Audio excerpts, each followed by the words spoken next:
Walking on ice can be quite treacherous, even deadly. For the earnest truth-seeker, negotiating and breaking free from the human nature paradigm can be equally treacherous and just as fatal. The parallels between learning to safely walk on ice and negotiating and breaking free from the human nature paradigm are analogous. Like ice, the human nature paradigm is a cold, hardened, slippery state of consciousness that encompasses the entire human race. Classic literature abounds with references to the cold and hardened condition of people's hearts and minds, and speaks of a subtle, cunning, slippery beast that has been able to deceive the whole world. The most well-known account of this grand self-deception is the story of Adam and Eve in the Bible. Adam and Eve represent individual human beings and the entire human race. In the story, Adam and Eve were forewarned of the deadly consequences that would befall them if they listened to and acted upon the subtle suggestions of the serpent in the tree.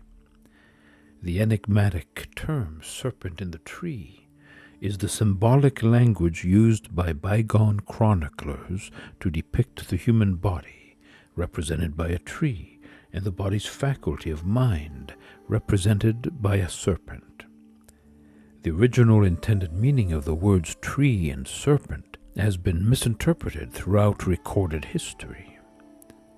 When one understands the original intended meaning of the words tree and serpent, the story of Adam and Eve reveals for those with eyes to see the root cause for the tribulation we now individually and collectively experience. All tribulation results from the misuse of the mind, the serpent in the tree. The term eyes to see means you now understand. You have separated truth from falsehood. The ancient words of wisdom, "And ye shall know the truth, and the truth will set you free," is a timeless reminder that our freedom is contingent upon our knowing the truth. Discerning the difference between truth and falsehood will ultimately determine whether we remain prisoners in our minds or gain our freedom from the deadly embrace of the human nature paradigm. Know thyself. In order to break free from the death grip of the human nature paradigm, you will be required to learn how to walk on ice. The first step toward learning something new is to have a genuine interest in the subject being studied. Genuine interest can be likened to a blended mixture of childlike curiosity, non-judgment, and an unshakable focused intent to master the studied subject. Without our sustained, genuine interest, mastery of the subject will always remain something hoped for but never realized. In the process of learning how to walk on ice, learning to break free from the human nature paradigm, the subject you will be studying is you, thyself. The cardinal instruction to know thyself provides the resolute truth-seeker with an accurate, time-tested basis of orientation. The instruction to know thyself provides the direction to focus one's search, along with the assurance that knowing oneself is the master key that opens the door to self-realization, the knowing of one's true identity. To know thyself is to solve the mystery surrounding the meaning of the enigmatic term true identity, and to acquaint yourself with the true purpose for your presence on earth. The success of your longing to be free from the psychopathy of the toxic human condition, the human nature paradigm, will be determined by your resolute commitment to apply to your daily life what you are discovering about yourself as you are learning to walk on ice. Walking on ice, navigating the toxic human condition, the human nature paradigm, will require your sustained genuine interest and guidance from those extremely rare individuals who have succeeded in mastering themselves. These rare individuals are the only ones qualified to guide you as you traverse your perilous inner terrain. At present, your inner landscape, your psychological makeup, is filled with a host of pernicious mindsets that you have, up until now, unknowingly relied upon to provide you with a false sense of self, security, and direction.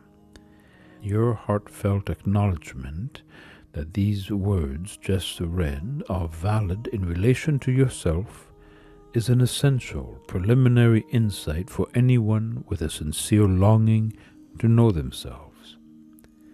Moreover, regardless of how intense your longing, without the assistance of an experienced guide, you will be unable, all on your own, to acquire the basic understanding that is necessary to break free from the well-ingrained delusional mindsets that have been heedlessly passed down from one unsuspecting generation to the next for countless ages.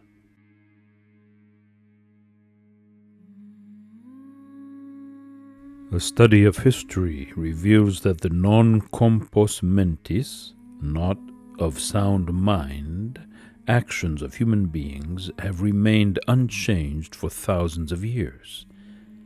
Unnumbered civilizations have come and gone. History continues to repeat itself. What do you think is the root cause for the demise of all these former civilizations? The following quote, attributed to Albert Einstein, answers that complex question. We cannot solve our problems with the same thinking we used when we created them. Einstein clearly states that our thinking is the cause of our problems, and if we continue to think in the same way, our problems will indeed recur and remain unsolved. It is impossible to sidestep the flawless operation of the universal law of cause and effect. We will continue to reap what we sow.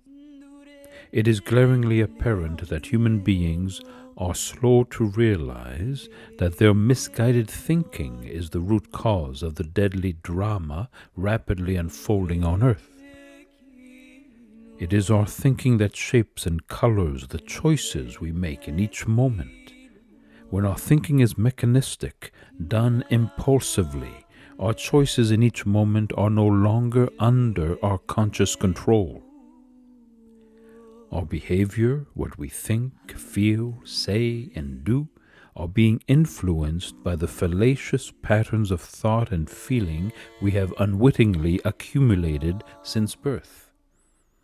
This vast collection of fallacious patterns of thought and feeling are stored in memory, the subconscious mind, and form the basis for the psychological construct, the imaginary psychological phantasm we have mistakenly misidentified as being ourselves.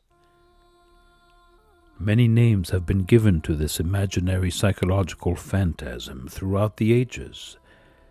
The cold, hardened, slippery beast mentioned earlier.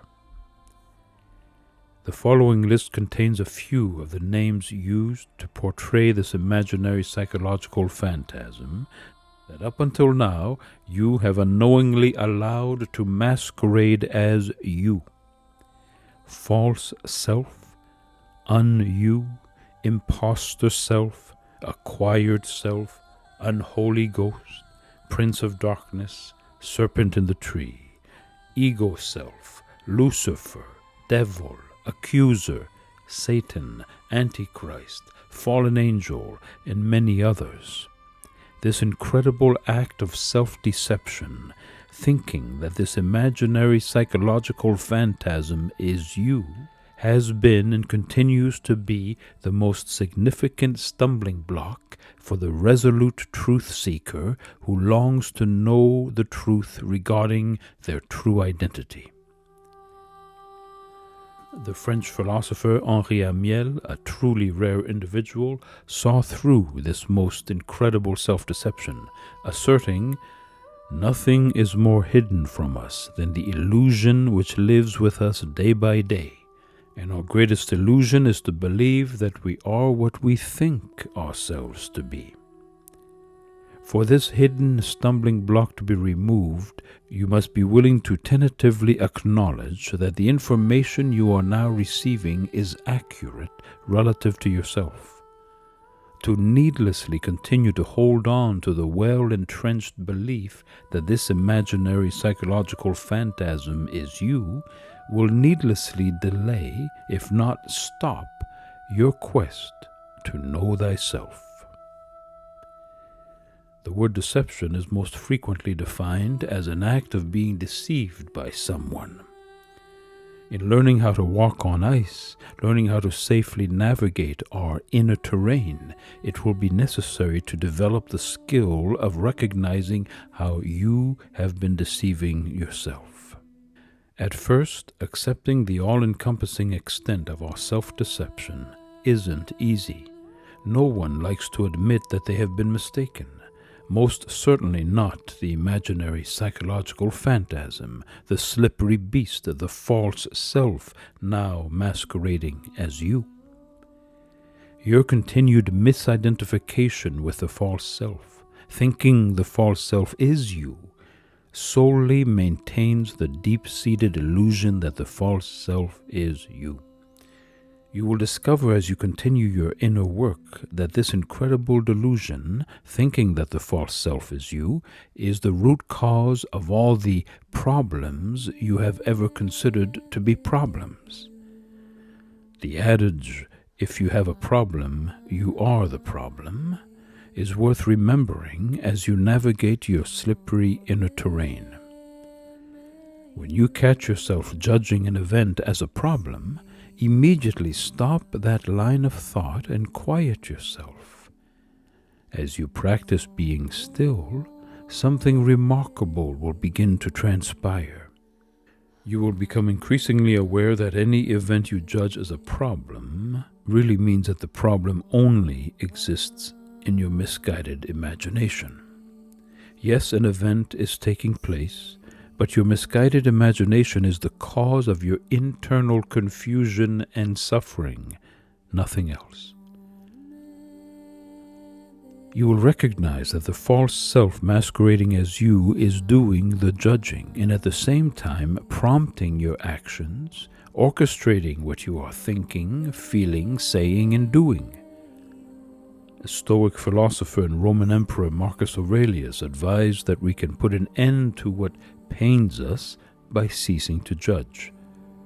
Quote, "If you are pained by any external thing, it is not this thing that disturbs you, but your own judgment about it. It is in your power to erase this judgment now. If anything in your own nature gives you pain, who hinders you from correcting your opinion?" Unquote.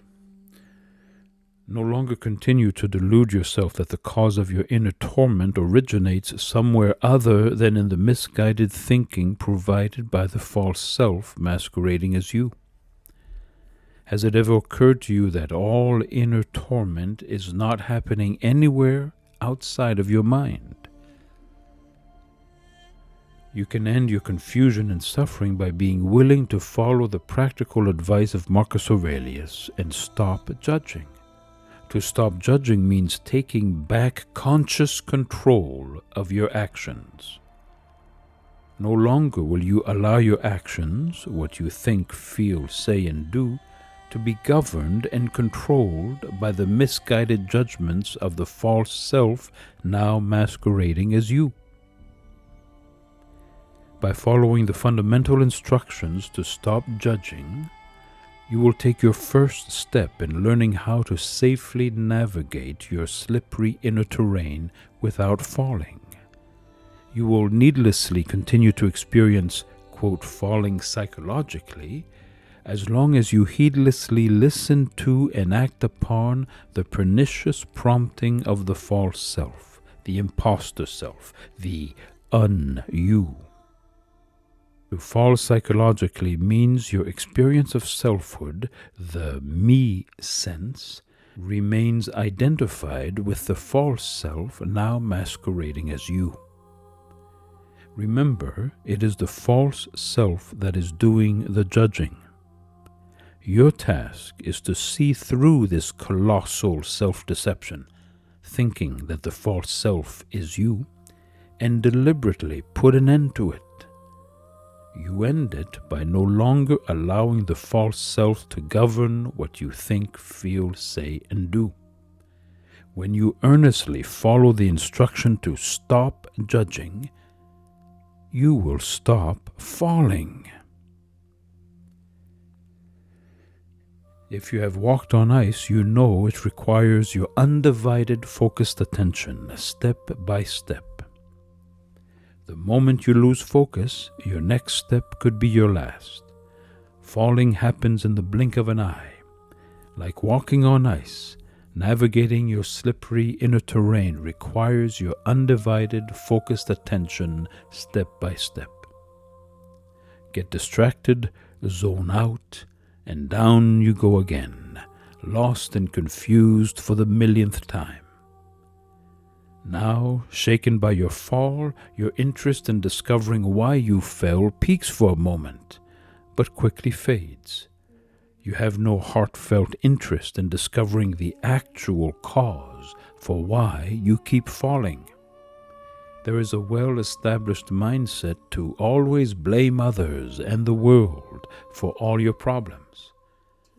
Or have you had enough of wandering around in the inner darkness, slipping and sliding, falling your way through life? Which category do you fall into? Are you content to keep falling your way through life, or have you had enough of wandering around in the dark? To put a permanent end to your falling, you must dedicate yourself to paying attention to each step you take from this moment on, remaining vigilant and focused, paying attention to your actions, what you are thinking, feeling, speaking, and doing in each moment. Have no doubt that the false self is directing your actions when you stop paying attention. In each moment, your actions are controlled by either the false self or are under your conscious control. When the dictates of the false self govern your actions, at that point you are no longer in conscious control of your life. Your actions have become autonomic, formed involuntarily, unconsciously. The word autonomic perfectly describes the human condition. Unknowingly, you have surrendered your inherent power of choice to the destructive dictates of the false self, the imposter self, now masquerading as you. In a quote penned by German philosopher Arthur Schopenhauer, he pointed out the importance of recognizing that we have been living our entire lives in an all-encompassing masquerade. Quote, "It is very necessary that a man should be appraised early in life that it is a masquerade in which he finds himself, for otherwise there will be many things which he will fail to understand." To put an end to the tragic masquerade of thinking that the false self is you, and to successfully navigate your treacherous inner terrain, you first must be willing to acknowledge the following facts concerning your present state of mind. 1. A recognition that at present your life is not your own, and that there are unrecognized compulsions at work, compelling you to act in destructive and self-defeating ways. The source of these unrecognized compulsions is the false self, now masquerading as you, nothing else. 2. A recognition that a confused state of mind cannot provide answers to problems that the very same cluttered mind created in the first place. You must be willing to tentatively consider that you have been deluding yourself for a long time, wrongfully thinking that the false self is you. 3. A recognition that you will need to steadfastly observe your moment-to-moment behavior to detect the inner tyrant, the false self, the instant it attempts to take control of your body, mind, and emotions, what you are thinking, feeling, speaking, and doing. 4. A recognition that guidance and instruction can only be imparted by someone who has learned how to walk on ice and found their way home. They are the only guides that can help to keep you from falling as you traverse your slippery inner terrain. 5. A recognition that you are 100% responsible for your freeing, deliverance, and salvation. Ultimately, no one can save you from yourself but you. 6. A recognition that you will have to devote yourself to learning a new way of viewing your inner and outer world. 7. A recognition that you can start your journey home right now. All are invited. The only requirement for starting is that you be willing to leave your burdensome, time-worn mental and emotional baggage outside the door. 8. A recognition that to find your way home, you must have an unquenchable desire to do so, and a willingness to follow instructions. In order for you to break free from the deadly grip of the human nature paradigm and find your way home, you will need to follow 3 basic rules. These rules can be found in Volume 3 of the epic Inner Journey, The Choice is Yours, Chapter 5, entitled The Opportunity to Awaken, Remembering Who and What You Are. Failure to follow these 3 rules will result in you needlessly remaining trapped within the deadly confines of the human nature paradigm. Are you willing to step onto the ice? If not, why not? What's stopping you from taking that first step? Upon close self-examination, you will discover it is the false self masquerading as you that is controlling what you are thinking, feeling, saying, and doing, admonishing you not to take that first step. Dare to step out and break free from the toxic confines of the human nature paradigm. Your true identity awaits you on the other side of the veil. As always, the choice is yours.